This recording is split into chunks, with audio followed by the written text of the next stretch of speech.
Second Lieutenant Michaels reporting, General Thompson, sir. At ease. Sir, we have some good news and bad news. Give me the bad news first. It seems former President Nixon has no idea the whereabouts of this artifact that was stolen from the White House over a decade ago.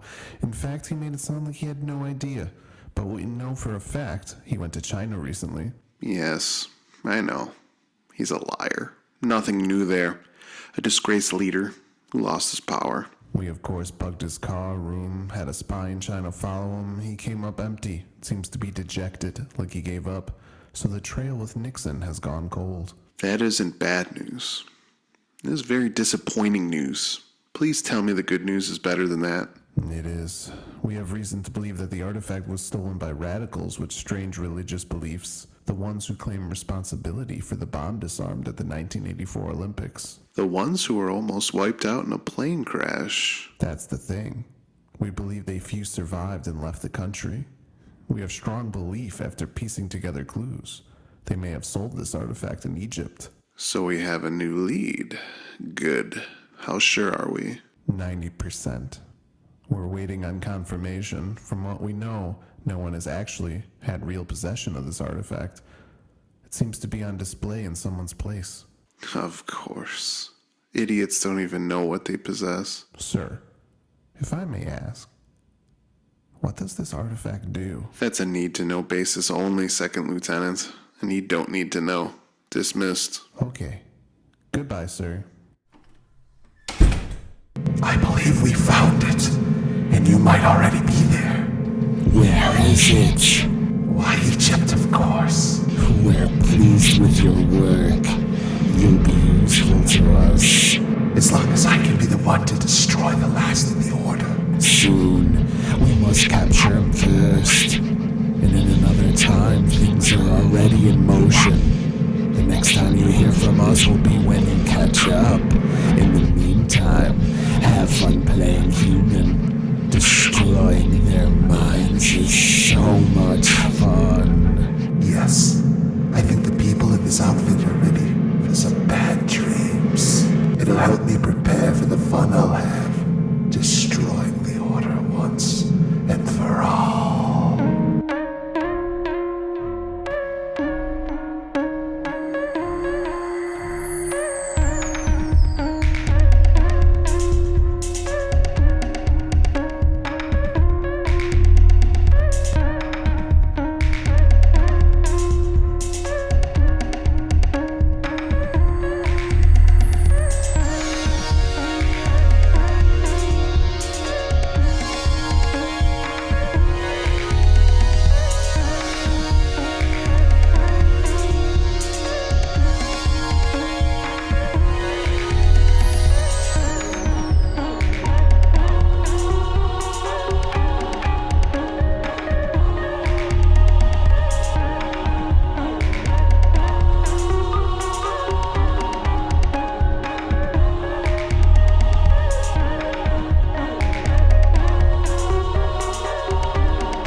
Welcome to the quest for the Green Bull, the rise of Ralu Azath.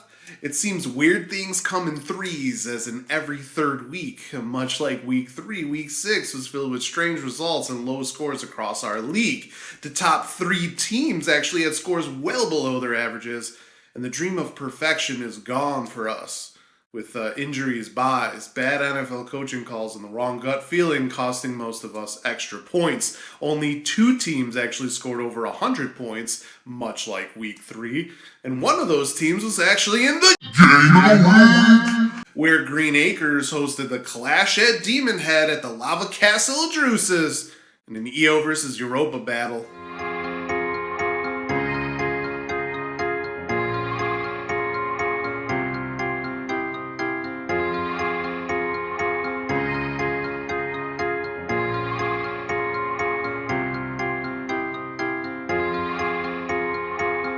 Green Acres got that big game from Joe Burrow that everyone was waiting for. Eckler, as he had 300 passing yards, 25 rushing yards, and 4 total touchdowns to almost reach 40 points.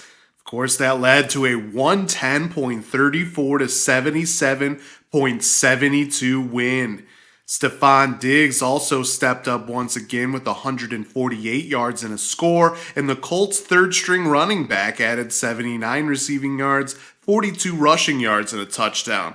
McManus and the Bears' defense also outscored the Bills and Justin Tucker 22 to 17. For the clash at Demon Head, Travis Etienne did end up with 108 total yards, but he failed to score that first touchdown. Stafford struggled once again, and 5 players had under 8 points. Christian McCaffrey did collect 158 yards, but also failed to reach the end zone.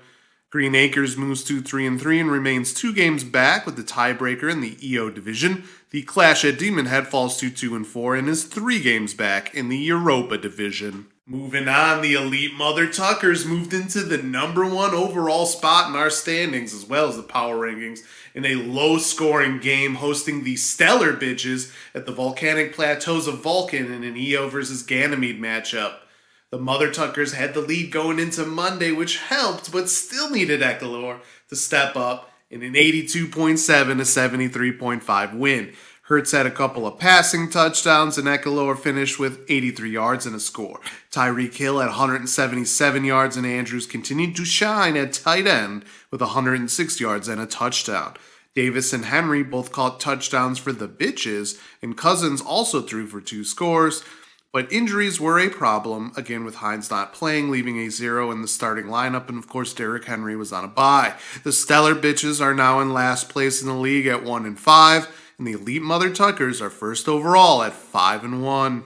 In the next low-scoring match, the Siamese Dreamcats hosted My Dark Ridge Dreamers at the Ship Graveyards at Beatrix Lane in an EO versus Europa matchup. Some wrong coaching moves and dumb NFL coaching actually had both teams miss out on some points, but it was the Dreamcats that held on for the 77 to 73.28 win to win the Golden Cat Necklace. Elliott had 86 yards and a touchdown, and Smith had 44 yards and a score. Jackson added 210 passing yards, 77 rushing yards, and a touchdown. The only real highlight for a subpar Dreamers performance was the 107 yards by Justin Jefferson, and the 4 points allowed, 2 sacks, and an interception by the Rams defense. The Dreamcats get a huge win to move to 2-4, and my Dreamers take the first loss of the season and sit at 5-1, just 1 game ahead of division rival Loki Lebowski Thor. Of course, here is that golden cat necklace that the Dreamcats won. For you Witcher fans, yes, it is the symbol of Ciri. Congrats on that win. I'll have to try to win this back next year. Moving on, remember the Titans hosted Uncle Justy at the Polar Caps of Athanasu in a Ganymede versus Europa matchup. And there were some up and down performances across both teams' lineups, but it was the defending champion, remember the Titans, earning the huge win, 96.38 to 88.42. Stevenson had 91 yards and 2 touchdowns, and Barkley continued to shine with 95 yards and a score. Fournette also did well with 101 yards and a touchdown, and Suckup knocked home 4 field goals, including a 50-plus yarder. Uncle Justy had a big game by Breece Hall with 121 yards and a touchdown, and Jamar Chase finally showed off his skills with 132 yards and 2 touchdowns. Kamara added 124 yards. One of the big areas that hurt was at flex, with Jeff Wilson playing terrible, just picking up 0.5 points. Both teams are now 2-4 overall. AR's ayahuasca plant hosted risky business at the Peaks of Dracos in a Ganymede versus EO battle. Some nice consistency really helped risky business pull this one out to get a boost in the standings, claiming the 113.92 to 78.74 victory. Mahomes had 338 passing yards, 21 rushing yards, and 2 scores, and Mixon had 68 yards and a touchdown. Thielen also caught a touchdown, and Kelsey finished with 112 yards. Walker showed off his rookie potential with 110 yards and a touchdown, and the Patriots' defense had 4 sacks, 2 interceptions, and 2 fumble recoveries. Lazard caught an Aaron Rodgers touchdown pass for AR's ayahuasca plant, and Sanders had 72 yards and a touchdown. Myers added 4 field goals. Not much else to talk about besides the Packers' terrible showing against the Jets. Risky Business is now 3-3, and AR's ayahuasca plant is 2-4. Finally, what was supposed to be a good matchup turned into a near laugher as low-key Lebowski Thor hosted the multiple scoregasms at the Salt Mines of Thorgard in a Europa versus Ganymede matchup.